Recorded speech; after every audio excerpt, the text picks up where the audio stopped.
ආයිබෝන් ශ්‍රී ලංකා පුවත්පත් ආයතනය ඔබ වෙත ගෙන එන පාර්ලිමේන්තුව තවත් වැඩසටහනක් ආරම්භ කරන්නයි අද දවසේත් අපි මේ සූදානම් වෙන්නේ.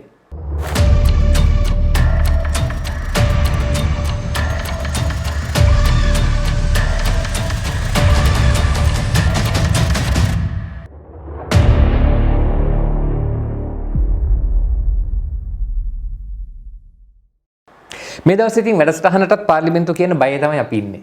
පාර්ලිමේන්තුව කියන එක ඊතරම් ජනතාව අතර අප්‍රසාදයට ලක් වෙච්ච කාරණාවක් බවට පත් වෙලා තිබෙනවා. ඇති වෙලා තියෙන අර්බුදය හැමුවේ.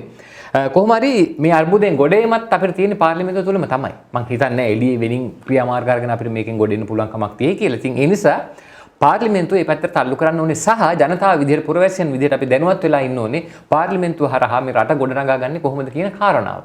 ඉතින් අපි දැනුවත්භාවය නැති නිසා සමහර විට මේවට විරුද්ධව තදින් අදහස් ප්‍රකාශ කරමින් ඉන්නවා. හැබැයි අපි ශ්‍රී ලංකා පුවත්පත් ආයතන වෙනුවෙන් නිෂ්පාදනය කරන මේ පාර්ලිමේන්තුව වැඩසටහන ඔස්සේ අපි උත්සාහ කරන්නේ ජනතාව දැනුවත් කරන්න, විශේෂයෙන් තරුණ පරම්පරාව දැනුවත් කරන්නට පාර්ලිමේන්තුවේ ක්‍රියාදාමය පිළිබඳව. ඉතින් අද දවසේ අපේ රටේ ආර්ථික මූල්‍ය ප්‍රතිපත්ති සකස් වෙන්නේ කොහොමද, ඒවා හදන්නේ කොහොමද මේ සල්ලි එහෙම යන්නේ, මෙන්න මේ කියන කාරණා පිළිබඳව සරලව තේරුම් කරලා දෙන්න තමයි උත්සාහ කරන්නේ. ඉතින් ඒ සඳහා ඊටමත් සුදුසු කෙනෙක් කියන්නේ මේ ආර්ථිකය කියන කාරණා බොහොම තේරෙන්න පැහැදිලි කරන්න පුළුවන් කෙනෙකුට අපි ආරාධනය කෙරුවා.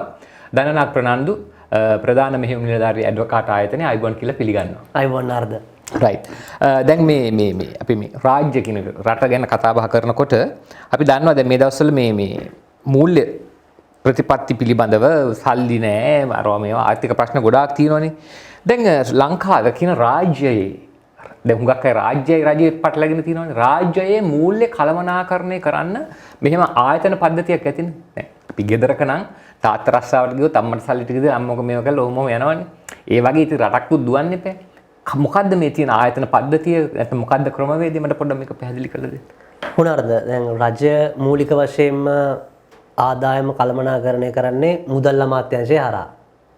ඒගොල්ලෝ තමයි ආදායමයි වියදමයි අතර සමබරතාවය රැකගන්නේ. එතකොට ඒගොල්ලෝ යටතේ ආදායම එකතු කරන ආයතන කිහිපයක් තියෙනවා. නීතියෙන් බලය තියෙන ඔය ආයතන වලට ආදායම උත්පාදනය කරන්න නැත්නම් එකතු කරගන්න. ඒක එකක් තමයි ශ්‍රී ලංකා රේගුව. එතනින් අපි ආනයන අපනයනය කරද්දී එතනින් බදු විදියට ආදායමක් ගන්න පුළුවන්. ඊට පස්සේ තියෙනවා දේශීය ආදායම් බදු දෙපාර්තමේන්තුව. ඒගොල්ලෝ ඇවිල්ලා ආදායම මත එක පුද්ගලයන් උපයන ආදායම මත එතනින් ආදායමක් ගන්න පුළුවන්. ඒ වගේම ආදායම උපයන්න පුළුවන් තව සුරාබදු දෙපාර්තමේන්තුවෙන්. එක්සයිස් ඩියුටි විදියට තව ආදායම එකතු කරන්න පුළුවන්. ඔය ප්‍රධාන කොටස් තුන තමයි ආදායම එකතු කරන්න තියෙන. ඊට අමතරව පළාත් සභා මට්ටමෙනුත් අපි ওই වරිපණම් මෙහෙම කියලා ගෙවන්නේ අදාළ ප්‍රාදේශීය සභාවලට, පළාත් සභාවලට. ඒගොල්ලන්ටත් සමහර අවස්ථාවලදී යම්කිසි ආදායමක් ඒ ප්‍රාදේශීය කොට්ටාසය අනුව එකතු කරගැනීමේ හැකියාවක් ලැබිලා තියෙනවා. එතකොට ඔය ප්‍රධාන ආයතන වලින් රජය ආදායමක් එකතු කරගන්නවා. ඊට අමතරව ඒ මුදල් අමාත්‍යාංශයෙන්ම තමයි වාර්ෂිකව හැම අවුරුද්දෙම ඔය මුදල් ඇමතුමා ඇවිල්ලා අයවැයක් ඉදිරිපත් කරනවා කියලා ඉදිරිපත් කරලා ඒ රජයේ ආදායම මේ අවුරුද්දට මෙච්චරක් අපේක්ෂා කරනවා, මෙච්චර ප්‍රමාණයක් වියදම් තියෙනවා, මෙන්න මේ අතර තමයි අපේ තියෙන පරතරය, ආදායම් හා වියදම් අතර පරතරය. ඒක අපි මොන ක්‍රමයකටද ගලපගන්නේ කියලා තමයි මූලික වශයෙන් ඉදිරිපත් කරන්නේ. එතකොට දැන් බොහෝ දෙනෙක් අහනවා, එතකොට නිතරම අහන ප්‍රශ්නයක් තමයි මේ එහෙනම් මහ බැංකුවට මොකද්ද ඒගොල්ලොත් ආදායම එකතු කරන්නේ නැති කියලා. නෑ, ඒගොල්ලෝ ඇවිල්ලා ඇත්තටම මේ මුදල් අමාත්‍යාංශයෙන් ස්වාධීන ආයතනයක් තමයි මහ බැංකුව කියලා කියන්නේ. ඒක කාලයත් එක්ක ඒක ස්වාධීන බව නැති වුණාම තමයි ප්‍රශ්නේ වෙන්නේ. මොකද මේ මහ බැංකුවට තමයි හැකියාව තියෙන්නේ මුදල් අපි කියන්නේ අච්චු ගහන්න. එහෙම නැත්නම් ඒගොල්ලෝගේ මූලික වගකීමක් තමයි ඔය උද්දමනය පාලනය කරන්නේ. ඒ කියන්නේ සරලව කියනනම් අපි හැමෝම පාවිච්චි කරන මුදල් ඒකකේ වටිනාකම රැකලා දෙන එක තමයි ඒගොල්ලෝගේ වගකීම. ඒ නිසා ප්‍රතිපත්තිමය වශයෙන්ම මහ බැංකුවට විශාල ස්වාධීනත්වයක් නීතිමය පැත්තෙන් දීලා තියෙනවා. උදාහරණයක් විදිහට මහ බැංකුව අධිපතිවරයෙක් පත් කරාට ඉවත් කරන්න බෑ එයාගේ කාලය ඉවර වෙනකම්. ඒ වගේම මහ බැංකුවේ බජට් එකට අනවශ්‍ය විදිහට බලපෑම් කරන්න බෑ මුදල් අමාත්‍යාංශයට. ඒගොල්ලෝගේ අයවැය ඒගොල්ලෝ තමයි සකස් කරන්නේ. එතකොට ඒ වගේ යම්කිසි ස්වාධීන බවක් දීලා තියෙනවා. ඉතින් ඔය ආයතන පද්ධතිය තමයි මූලික වශයෙන් ආදායම අය සහ වැය අපේ කළමනාකරණය කරන්නේ. එතකොට දැන් ඔය මුදල් අමාත්‍යාංශයෙන් මොකද්ද කරන්නේ? එතකොට අපි අහලා තියෙනවා නිතරම ගොඩක් මේ ලංකාවේ සල්ලි මෙහෙම වෙලා තියෙනවා කියලා විගණකාධිපති දෙපාර්තමේන්තුවක්.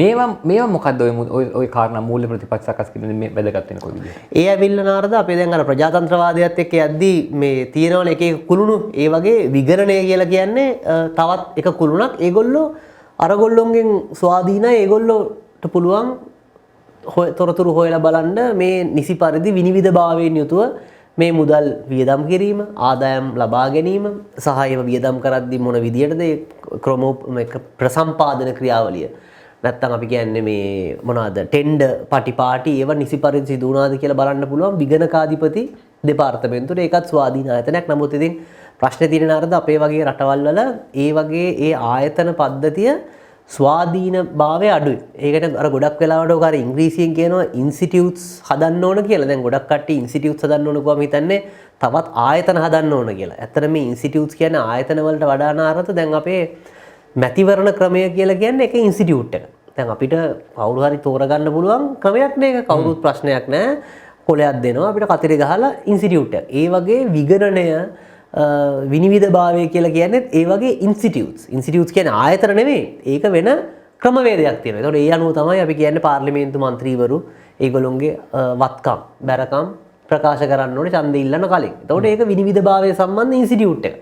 එතකොට ඒ විදිහට තමයි මේක හැදිලා තියෙන්නේ. ඉතින් නමුත් විශේෂයෙන්ම තුන්වෙනි ලෝකයේ රටවල් වල අපි කියන්නේ මුදල් වල ප්‍රශ්න එනවා නම් සාමාන්‍යයෙන් ඒ රටවල් වල ඒ ආයතන පද්ධතිය එච්චරම ශක්තිමත් නැහැ කියන එක තමයි සාමාන්‍යයෙන් පේන්න තියෙන්නේ. ඒ කියන්නේ විගණකාධිපති දෙපාර්තමේන්තුවට ආර්ථිකය පාලනය කරන්න කළමනාකරණය කරන්න හැකියාවක් නැහැ. උන්ට පුළුවන්කම තියෙන්නේ මෙහෙම දේවල් වෙනවා කියන එක විගණනය කරන්න විතරයි. පැහැදිලිව. උන් පුළුවන් ඒක අපි ගත්තොත් ඒකලන් කියන දේවල් හරියට ගත්තොත් ඔන්න ආර්ථිකයට අනිවාර්යයෙන්. ඒක වැදගත් අර අපි කියන checks and balances කියලා. අර අපි කියන මේ ගිණුම් කරන්නේ තියෙනවනේ ද්විත්ව සටහන් ක්‍රමය කියලා එක තැනක දැම්මොත් ඒ ගානටම සමාන ගානක් තව කොහේ හරි ගිණුමක සටහන් වෙන්න ඕනේ. එතකොට තමයි මම සරල තේරෙන විදිහට කියන්නේ. එතකොට තමයි අපිට හොයාගන්න පුළුවන් කොහෙන්ද මොන account එකෙන් මොන account එකකටද ගියේ කියලා.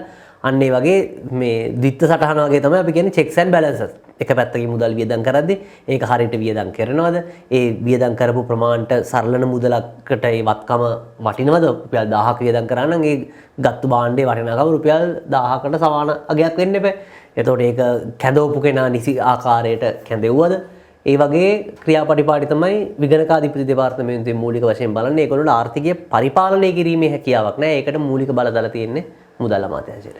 ඔය මේ මම මේ ලෑස්ති වුණාට අමතර ප්‍රශ්නයක් මට මතක් වුණා එකපාරටම. දැන් ඔය මහ බැංකුව විසින් මම හිතන වාර්ෂිකව මොකක් හරි ප්‍රකාශනයක් නිකුත් කරනවානේ රටේ මේ මහ බැංකුව වාර්තාව ඉදිරිපත් කරනවානේ. එතකොට සමහර වෙලාවට කියනවා මේවා වර මොනවාද කියන්නේ මේක මේ කියන අර කොලේ වහලා ගැහෙලි ලියලා තිනවා මේ ඕ කිව්වට ඔහොම වෙලා නැහැ කියලා පාර්ලිමේන්තුවේ මම දකිනවා කතා වෙලා. එහෙම මොන හරි ඉලක්කම් විජ්ජා පෙන්නලා තිනවා. සමහර අවස්ථාවල නාරද ඒ වගේ පිළිබඳව චෝදනා වාර්තා වෙනවා එහෙම වුණා කියලා. දැන් මේ මෑතකම වාර්තා වෙච්ච උදාහරණය තමයි මේ අපේ තියෙන ඔය චීනයෙන් ලැබුණා කියන ස්වැප් එක. නැත්තම් හුවමාරු මම හිතන්නේ මහ බැංකුව අධිපතිතුමා මෑතකදී ප්‍රකාශ කරලා තිබුණා.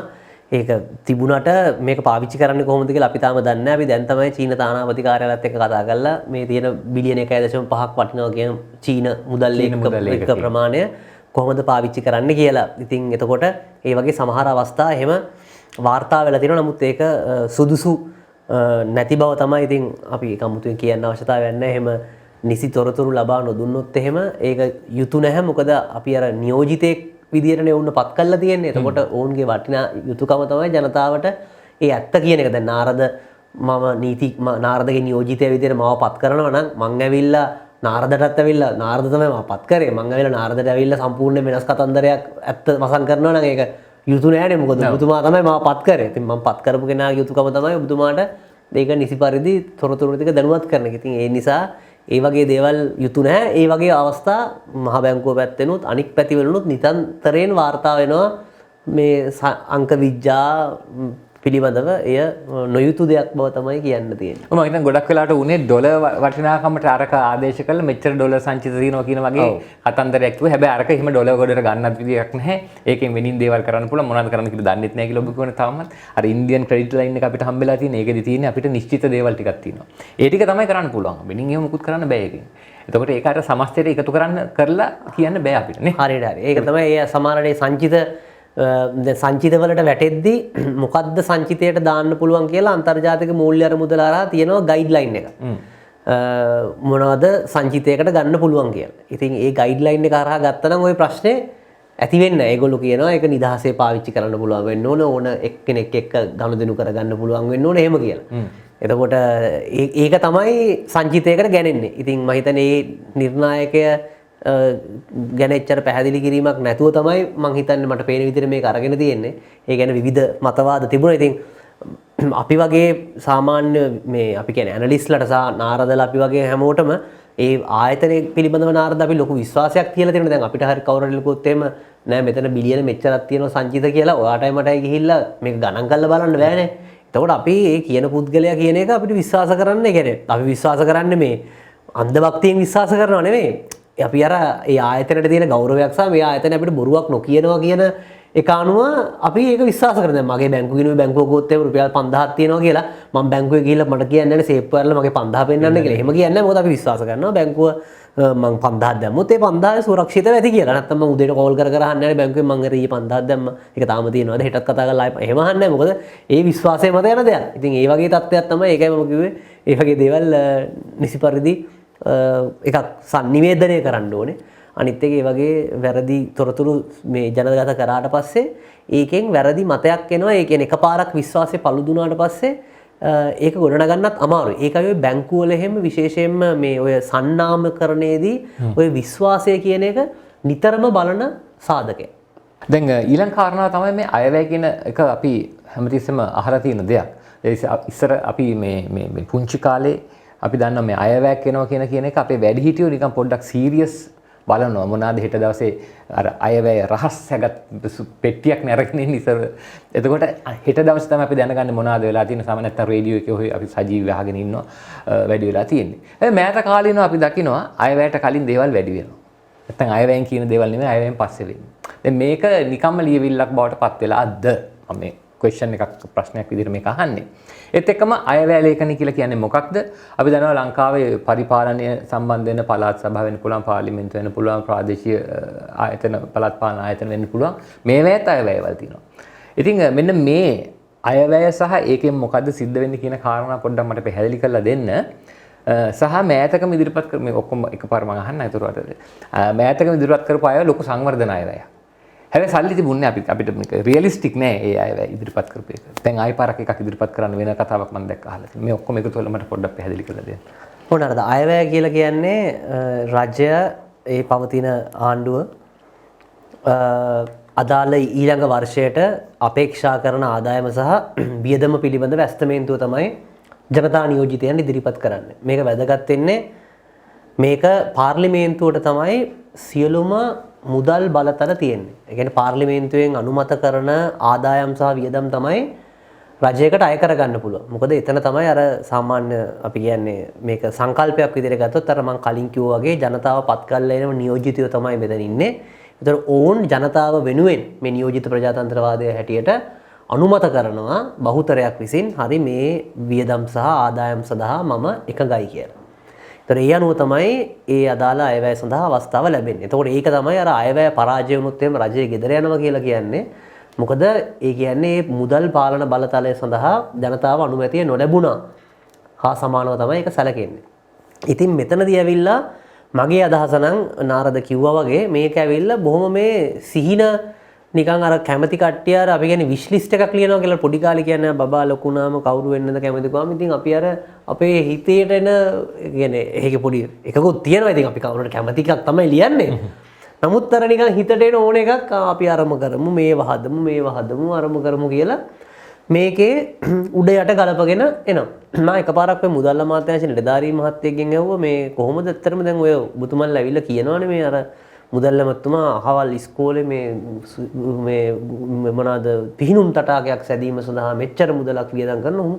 කොහොමද ඔච්චර මේ ඩීටේල් විදිහටම ඇත්තටම කියන්නේ කියලා. එතකොට කිව්වා ඔය කාලයක් තිස්සේ මේ අදාළ දැන් ඉන්න ඇමතිවරුන්ට එහෙම ඒ අයවැය රැස්වීම කියලා කියනවනේ ඒගොල්ලෝම යෝජනා එවන්න කියලා.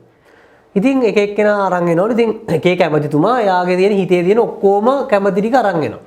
අරන් ඇවිල්ලා ඊට පස්සේ ඉතින් මේගොල්ලෝ මේකත් කරමු නැත්තම් මේක අමාරුයි එහෙම කියලා මේ තෝරගන්නවා කිසිම සරස්මක් නැතු. දැන් නාරදගේ ඉස්කෝලේ මොනවා හරි ඒ ගමේ ළමයින්ට සමහරලාට ඒ දණ්ඩයක් මේ පාලමක් නැත්තම් යන්නේ ඒ දණ්ඩෙන් යන්නේ නාරද කියන ඇවිල්ලා ස්විමින් පූල් එකක් හදමු කියලා. වැටුනොත් එහෙම කොහොමත් ඒ ළමයි ඒ දණ්ඩෙන් බිමට වැටුනොත් පීනන්න තමයි වෙන්නේ. නමුත් නාරද ඇවිල්ලා කියන උදාහරණයක් විදිහට මම කියන්නේ. එතකොට මේක ඇවිල්ලා එහෙම සම්බන්ධීකරණයක් නැතුව තමයි මූලික වශයෙන් හැදුණා. අනිත් එක මර මේ ලී ක්වාන් යූ කියලා තියෙනවලු අර ලංකාවේ ඡන්ද කියලා කියන්නේ මේ auction of non existing resources කියලා. ඒ කියන්නේ අපි මේ කවදාවත් අපි ගාව නැති ඒවා අපි වෙන්දේසි කරනවා වගේ වැඩක් තමයි. මේ අයවැයත් ඒ තත්යකට තමයි පත් වෙලා තියෙන්නේ. අපි ඇවිල්ලා අපේ තියෙන හිතලු කියනවා අරව කරනවා මේව කරනවා. මම මේ කියන්නේ රජයන් ඒක හැමෝම ඇවිල්ලා මේක තමයි උනේ. ඉතින් ඒක ගැළපෙන දෙයක් නෙමෙයි. හරි විදියට නම් නාරද මම නම් දකින විදියට අයවැය කියලා කියන්නේ අපිට පහුගිය අවුරුද්දේ මොකද උනේ කියලා පොඩි සවිස්තරයක් දෙන්නත් එපා. දැන් මම මේ ඔක්කොම අපි කියනනේ අපිව මනින්නේ අපි කරන්න බලාපොරොත්තු වෙන දේවල් නෙමෙයි. වලින් නෙමෙයි. අපි කරපු දේවල් වලින්. පහුගිය අවුරුද්දේ මෙන්න අපේ ආදායම මෙන්න අපේ වියදම. මෙන්න ඊළඟ අවුරුද්දේ අපේ බලාපොරොත්තු වන ආදායම මෙන්න අපේ වියදම. අනුබ ගානේ අවුරුද්දට කියන්න බැරි නම් මාස 6ට හරි 8ට හරි පොඩි දෙන්න එපා අපි performance review එකක්. මෙහෙම තමයි අපි කරේ. ඉස්සරහට කරන්න ඉන්නේ මේ වගේ අදහසක් කියලා. එහෙම නැතුව ඉතින් මේක හිතලුවක් විදිහට තමයි උනේ. ඒක තමයි ඒක ප්‍රශ්නයක්. ඉතින් ඒ නිසා අයවැය කියන එක වැදගත්. නමුත් ඒ වගේම ඒකේ වැදගත්කම තියෙන්නේ අර ඒකෙන් පොඩි මේ අපි කියන්නේ මේ ඉදිරි අවුරුද්ද සම්බන්ධයෙන් පොඩි රෝඩ් මැප් එකක් වගේ එකක් දෙනවා මෙහෙම තමයි වෙන්නේ කියලා. නමුත් නාරද කිව්වා වගේ අයවැයට කලිනුත් දැන් මේකෙන් වුණොත් කියලා අර වාහනවල බදු සිගරට් බදු අරව මේවා සමහර දවසට එදා අර කලින් දවසේ මධ්‍යම රාත්‍රියේ ඉඳන්ම සමහර ඒවා අඩු වැඩි කරනවා. ඉතින් ඒ වගේ නාරද විශාල වශයෙන් වංචාසා දූෂණත් වෙනවා. දැන් ඔය මේ මෑතකදී කතා වෙච්ච සීනි වංචාව ඔය ඔක්කොම ඇවිල්ලා ඔය මධ්‍යම රාත්‍රී ගැසට් සෙල්ලම නිසා වෙන දෙයක්. මොකද ඒකෙන් ඒ බලතලයේ තියෙන අපි කියන තොරතුරු දැනගැනීමෙන් යම් කිසි වංචාවක් කරන්න පුළුවන්. මම දැන් සීනි වල බදු අද වැඩි කරන්න කියලා දැනගත්තොත් එහෙම නාරද සීනි කියන කෙනෙක් නම් මම දන්නවනම් මම වැඩි කරන්න යනවා කියලා මම නාරදට කියනවා කලින් මේ මම අහවල් දවස් වැඩි කරනවා ගෙන්නන සීනි ටිකක් ඔයා කලින් ගෙන්න ගන්න කියලා. ඒතකොට නාරදට මේ තොරතුරු දැනගැනීමෙන් වාසියක් වෙනවා. තොරතුරු වල අසමමිතිභාවය නිසා. මම මුළු රටනම කියනවා නම් කාටවත් කියන කලින් ඔන්න අහවල් දවස් ඉඳලා සීනි වැඩි කරන්න බදු වැඩි කරන්න කියලා සීනි ආනයනය කරන හැමෝම ගෙන්න ගන්නවා. නමුත් නාරදට විතරක් ඒ තොරතුරු දැන ගැනීමෙන් නාරදට විශේෂ වාසියක් සැලසෙනවා. ඉතින් මේ වගේ ওই මධ්‍යම රාත්‍රී ගැසට් සෙල්ලම නිසා විශාල වශයෙන් වංචා සිදු වෙන ඒව ඇවිල්ලා සමහරලාට හොයන්නත් අමාරුයි. ඉතින් දැන් මම නාරදට කිව්වද නැද්ද කියලා කොහොමද හොයන්නේ? ඒක නාරදයි මායි විතරයි. දැන් මම මේ ලියමනක ලියවලා එහෙම දෙන්නේ නැහැ නේ. මම රහසින් තමයි නාරදට කියන්නේ. ඉතින් මම හිතන්නේ බැඳුම් කර වංචාවේදීත් මේ වගේම තත්ත්වයක් තමයි උදා වුණේ. ඔය ඉන්සයිඩ් ඉන්ෆර්මේෂන් කියන එක යවන්න අමාරුයි. ඉතින් ඒක නිසා අයවැය ඉතාමත්ම වැදගත්.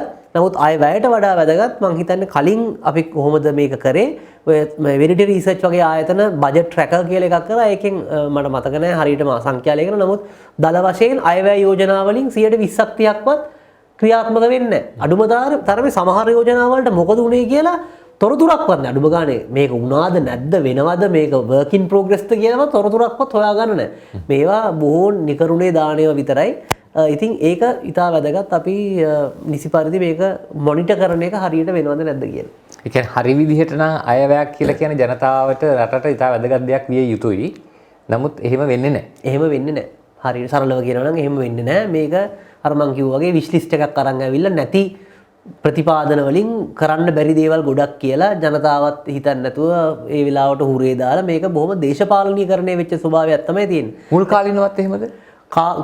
සමහර කාලවල මේක හොඳට වෙලා තියෙනවා නාරද. නමුත් දැන් හොඳම උදාහරණය මම ඉන්නේ මොරටුවේ ඔය මරයින් ඩ්‍රයිව් එක ඔය මේ යනවනේ කොල්ලු පිටි ඉඳලා මේ වැල්ලවත්ත හරියට වෙනකන් දැන් නම් දෙහිවලට දික් කරලා දෙනවා. ඕක මොරටුවට දානවා කියලා නාරද ඔය අයවැය කතා ආරම්භ බලන්න 5කට වඩා කියලා දෙනවා. හැම ඔයවැයම කියනවා අපි මේවර මරයින් ඩ්‍රයිව් එක මොරටුව දක්වා දික් කරනවා කියලා.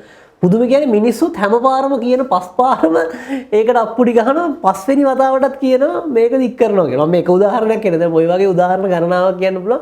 ආරම්භ කරනවා මෙහෙම කරනවා කියලා හැම පාරම කියනවා එකම යෝජනාව. ඉතින් කවදාවත් වෙන්නේ නැහැ. මොකද මුදල් ප්‍රශ්නේ නිසා. ඉතින් ඒක මේ කලින් සමහර අවුරුදු වල මම හිතන්නේ 1970 ගණන් වල 60 ගණන් වල මේක බොහොම බැරෑරුම් විලිය ගිහිල්ලක් බවට පත් වුණා. නමුත් කාලයත් එක්ක අපේ දේශපාලන සංස්කෘතියේ සිදුවෙච්ච පරිහානියත් එක්ක ඒකත් නිරූපණය වෙන්න ගත්තා අපි ඉදිරිපත් කරන අයවැයවන් වලින් මේක මේ නිකන් අර නිකන් මීඩියා ඉවෙන්ට් එකක් විතරක් බවට පත් වුණා. මේක කියන දේවල් ගැන වගවීමක් නැති ඇවිල්ලා මොනවා හරි කියලා පස්සේ ඇවිල්ලා ඒ ගැන කමන් කියපුවා ගැන අඩුම ගානේ සඳහනක්වත් නැති තත්ත්වයක් බවට පත් වුණා. පුරවැසියන් විදියට ඔයගලන්ට පුළුවන් දනනාත් වගේ මතක තියාගෙන ඉන්න. ඒ කියන්නේ Tamanට අදාළයිනේ පාර. ඒතර දනනාත් එක මතක හිටියේ. ඔබට අදාළ කාරණාවන් මේක ඇතුලේ යනවා නම් ඒක මතක තියාගෙන ඉන්න. ඊගාපාරේ ඡන්දෙ දෙනකොට අවුරුදු 5ක් තියෙනවා 5ක් කොහයක්. ඡන්දෙ දෙනකොට මතක තියාගෙන ඉන්න මේ කලාද කිව්වා විතරද කියලා. ඉතින් පුරවැසි මං කියන්නේ ඒකයි පුරවැසි හැමතිස්සෙම එම්පවර් වෙන්න ඕනේ. නැත්තම් මේක හරියන්නේ නැහැ. ඊගාව කාරණා තමයි අයවැයවල් අවුරුද්දට එකද ඉදිරිපත් කරන්නේ. නැත්තම් ඕන වතාවක් පුළුවන්. නැත්තම් විශේෂ අයවැයවල් තියෙනවද කොහොමද? සාමාන්‍යයෙන් අවුරුද්දට එකයි ඔය නොවැම්බර් කාලේ තමයි සම්ප්‍රදායික අයවැය ඉදිරිපත් කරන්නේ. නමුත් අතුරු අයවැයවන් ඉදිරිපත් කරන්න පුළුවන්. අපි දන්න 2015 දී ඒ මැතිවරණයෙන් පස්සේ ජනවාරි 8 ඡන්දෙන් පස්සේ අයවැයක් ඉදිරිපත් කර අයවකට පත් වෙච්ච මුදල් අමාත්‍යවරයා දැන් මෙවරත් නැවත ආයි අතුරු අයවැයක් ඉදිරිපත් කරන බව සඳහන් වෙනවා. මොකද කලින් අයවැය ප්‍රායෝගික නැති නිසා දැන් මේ තියෙන තත්ත්වයක් එක්ක නාරද කලින් ඇහුවා වගේ සංවර්ධන අයවැයක් විදිහට තමයි යෝජනා වුනේ.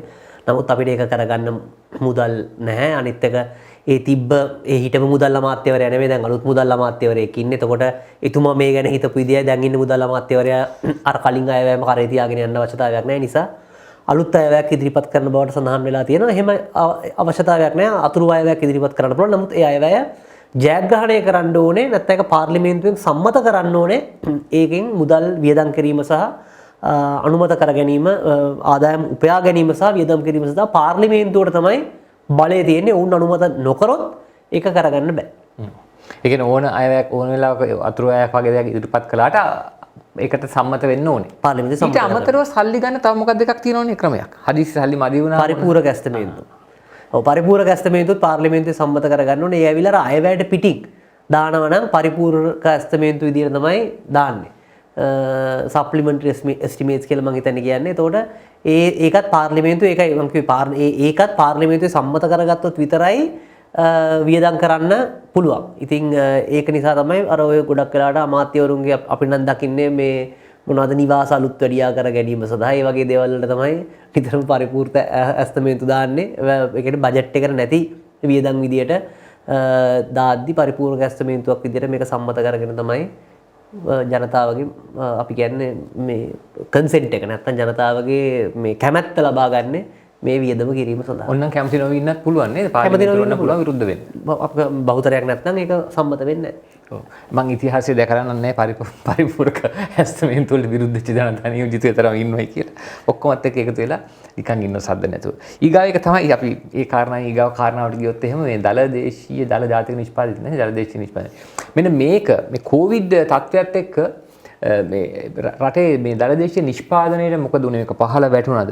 එතකොට පාර්ලිමේන්තුව මේක ඉහළ නංවන්න පාර්ලිමේන්තුවට දෙයක් කරන්න පුළුවන්ද යෝජනා කරන්න පුළුවන්ද? එහෙම නැත්නම් ඒක එළියේ වෙළඳපළත් එක්ක ගැට ගැහිච්ච කාරණාවක්ද දන්නවද මොකද මේක කියන්නේ? ඔව්.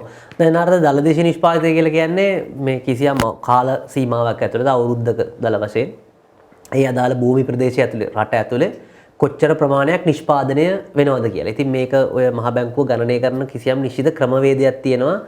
සහ ජනහා සංඛ්‍යා ලේඛන දෙපාර්තමේන්තුව මේක කොහොමද මේ නිෂ්පාදනයේ මූල්‍යමය වටිනාකමක් ඇතුව ගණනය කරන්න කියලා. ඉතින් ඕකේ කෘෂි කාර්මික අංශය කියලා බෙදලා තියෙනවා. කාර්මික අංශය කියලා බෙදලා තියෙනවා. සේවා අංශය කියලා බෙදලා තියෙනවා. ඒ අංශය යටතේ තව තවත් අණු කොටස් තියෙනවා. කෘෂි කාර්මික කිව්වොත් වීගෝ විතන තේ ඔහොම කියලා කොටස් බෙදලා ඒ කොටස් වල එකතුව තමයි වටිනාකමක් හැටියට මේක ගණනය කරන්නේ. ඉතින් කොවිඩ් තත්ත්වයට එක්ක අපේ දලදේශීය නිෂ්පාදිතය හැකිලීමක් සිදු වුණා. ඇත්තටම කොවිඩ් වලටත් කලින් ජනතාවට මතක නම් ඇත්තටම 2020 පළවෙනි කාර්තුවේ මාර්තු අවසාන සති දෙකේ තමයි රට සම්පූර්ණයෙන් මගේ මතකේ නිවැරදි නම් වැහුවේ. නමුත් මේ පළවෙනි කාර්තුවේදී ආපු සති දෙකක් විතරක් වහලත් පළවෙනි කාර්තුවේදී ආර්ථික වර්ධනය අඩු වුණා මට මතක විදිහට ඍණ 1.6කින් සති දෙකක් වහලා සති දෙකයි වැහුවේ. නමුත් ඍණ 1.6කින් අඩු වුණා. ඒ කියන්නේ අර නාරදක වගේ දලදේශීය නිෂ්පාදිතය තිබ්බට වඩා හැකිලුණා කියන එක නිෂ්පාදනය අඩු වුණා. ඉතින් කොවිඩ් තත්ත්වයට එක්ක ඔය අපි කියපු කෘෂි කාර්මිකාංශයෙන් කාර්මිකාංශයෙන් සේවාංශයෙන් මේක සෑහෙන දුරකට හැකිලෙන්න පටන් ගත්තා. ඒකට එක හේතුවක් වුණේ කොවිඩ් තත්ත්වය නිසා විශාල බලපෑමක් වුණා. අපි අවිවාදයෙන් පිළිගන්න ඕනේ. මිනිසුන්ට හෙට මෙහෙට යන්න බෑ. ප්‍රවාහනයේ ප්‍රශ්න ආවා. සමහර රැකියා කරගන්න හම්බුන්නේ නැහැ. රට වැහුවා. ඒකෙනුත් බලපෑමක් ආවා. නමුත් ඒ වගේම නාරද අපි ගත්ත සමහර ප්‍රතිපත්ති තීන්දුව නිසාත් දලදේශීය නිෂ්පාදනය යම්කිසි බලපෑමක් ආවා. අපිට ඒක සමහරට ඉදිරියේදී දත්ත වලින් බලා ගන්න පුළුවන් වෙයි. ඊට පස්සේ ආපු විශේෂයෙන්ම ඔය පොහොර සම්බන්ධයෙන් ආපු ගැටලු වගේ දේවල් නිසා කෘෂිකාර්මික ක්ෂේත්‍රයට බලපෑමක් ඇති වුණා. එතකොට කෘෂිකාර්මික ක්ෂේත්‍රයට බලපානවා කියලා කියන්නේ ඒහා සම්බන්ධව අපි කියන එක කවදාවත් එක මේක මේ දාමයක්නේ. එළවලු වගා කරන කෙනා එළවලු වගා කරොත් තමයි ට්‍රක් එකෙන් ඒ ටික පටවගෙන වෙළඳ පොළට එන්නේ. එතකොට ට්‍රක් එක අරන් එන කෙනා රඳාපවතිනවා එළවලු හදන කෙනා මත. ට්‍රක් එක කැඩුනහම ඒක අලුත් වැඩියා කරන කෙනා රඳාපවතින ට්‍රක් එක දුවන එක මත. ටයර් මාරු කරන කෙනා ඔක්කොම මේ ලොකු දාමයක්. ලෝකෙම එහෙම ජාලයකට සම්බන්ධ වෙලා ඉන්නේ. එතකොට එක පැත්තකින් කඩාව වැටෙද්දි ඒ ඊතුරු එකට සම්බන්ධ ඒවටත් සමහර වෙලාවට බලපෑමක් ඇති වෙනවා. ඉතින් ඒ හේතුව නිසා තමයි මූලික වශයෙන්ම අපේ දලදේශීය නිෂ්පාදිතය කඩාගෙන වැටෙන්න පටන් ගත්තේ. නමුත් ඊට අමතරව නාරද මම නම් දකින්නේ ඇත්තටම එතනින් පස්සෙත් දැන් මේ අත්‍යවශ්‍ය ආහාර ද්‍රව්‍ය වල හිඟයන් වගේ දේවල් නිසා 2019 2021 22 දී දලදේශීය නිෂ්පාදිතයට බලපෑමක් ඇති වුණා. ඒ වගේම 2019 දී ඇතිවෙච්ච පාස්කු ප්‍රහාරය නිසාත් විශාල බලපෑමක් ඇති වුණා. මොකද සංචාරක කර්මාන්තය නිසා තමයි අපේ දලදේශීය නිෂ්පාදිතයට ප්‍රවාහනයේ ලොකු දායකත්වයක් දක්වනවා. ට්‍රාන්ස්පෝර්ට් කියන එක. මොකද අපි දන්නවා තෙල් මම කිව්වා වගේ තෙල් අහගෙන ওই වාහනේ යද්දි රියදුරු මහත්තුරු ඒකත් එක්ක තියෙන ජාලයත් එක්ක විශාල ආර්ථිකයක් සම්බන්ධ වෙන. ඒතකොට සංචාරකයෝ ආවට පස්සේ ඒක කට්ටිය කෑම බීම ගන්නවා නම් ඒ හෝටල් වල නවතිනවා නම් ඒවයි නඩත්තු කටයුතු වල ඉඳලා මේක විශාල දාමයක්. ඉතින් ඒකට විශාල බලපෑමක් ඇති වුණා. 2019 දීත් මේ ප්‍රශ්නෙම ඇති වුණා. ඒ වගේම 2018 දීත් යම් කිසි ප්‍රමාණයකට මේකට බලපෑමක් ඇති වුණා. විවස්ථා අර්බුදය නිසා අර අග්‍රාමාත්‍යවරු දෙන්නෙක් එක වෙලාවක මම තමයි අග්‍රාමාත්‍යවරයෙක් කියලා 2018 දී විවස්ථා අර්බුදය ඇවිල්ලා. එතනදිත් ආයෝජකයෝ එහෙම පොඩ්ඩක් හිතුවට පස්සේ මේ සල්ලි දානවද නැද්ද කියලා අපේ රේටින් එහෙම ඩවුන්ග්‍රේඩ් කරා. එතකොටත් ආර්ථිකයේ දලදේශීය නිෂ්පාදිතයට බලපෑමක් ඇති වුණා. ඒක නිසා අපි කාලාන්තරයක් තිස්සේ බැලුවාම නාරද 2015 ඉඳලා 16 17 18 19 20 21 වෙනකම් මේක එන්න හැකිලෙමින් තමයි ආවේ. ඇත්තටම ඔය 2021 දී පොඩ්ඩක් වර්ධනය වෙන්න ගත්තේ අර රින ගානට ගියාට පස්සේ ඉතින් ඊට පස්සේ අර ප්‍රතිශතය හදද්දී අර බේස් එක පොඩිනේ. 90 100 ඉඳලා 110කින් අඩු වුණොත් එහෙම 90. එතකොට ඊළඟ අවුරුද්දේ 100 කියලා සලකන්නේ අර තිබ්බ 90. එතකොට තමයි ওই චුට්ටක් වර්ධනය වෙන්න පටන් ගන්නෙ. නමුත් අපි සරලව ගත්තොත් එහෙම මිනිස්සුන්ට දැනෙන භාෂාවෙන් කිව්වොත් එහෙම අපේ කලින් තිබ්බේ දල වශයෙන් ඒක පුද්ගල දලදේශීය නිෂ්පාදනයේ ඩොලර් 4000ක් කියලා. නමුත් දැන් ඒක 3000 ගණන් වලට අඩු වෙලා තියෙනවා. ඒක තමයි අපි අර මැදි ආදායම් රටක ඉඳලා ආයෙත් පල්ලෙහාට ගිහිල්ලා තියෙන සරලව කිව්වොත් එහෙම අපි හැමෝම දුප්පත් වෙලා කියන එක තමයි මේ අපි කියන්නේ ධනපති ભેදයකින් තොරව හැමෝගෙම අතේ සල්ලි තිබ්බනම් ඒකේ වටිනාකම අඩු වෙලා කියන එක තමයි ඒකේ තේරුම. නමුත් නාරද ඇහුවා වගේ දලදේශීය නිෂ්පාදිතයේ හැකිලීමක් තියෙනවා. ඉතින් මේක ඉස්සරහට ගන්න තමයි අපි හැමෝම මහන්සි වෙලා වැඩ කරන්න ඕනේ. ඔව්. එතකොට මට කියන්නේ අපි සේවාර්ථිකයක් තියෙන රටක විදිහට තමයි අපි ගොඩක් වෙලාවට හඳුන්වලා දෙන්නේ. දැන් එතකොට මේ දලදේශීය නිෂ්පාදිතයේ ඉහළ නංවා ගැනීම සඳහා අපි කර්මාන්තකරණය වැඩි කරන්න ඕනේද?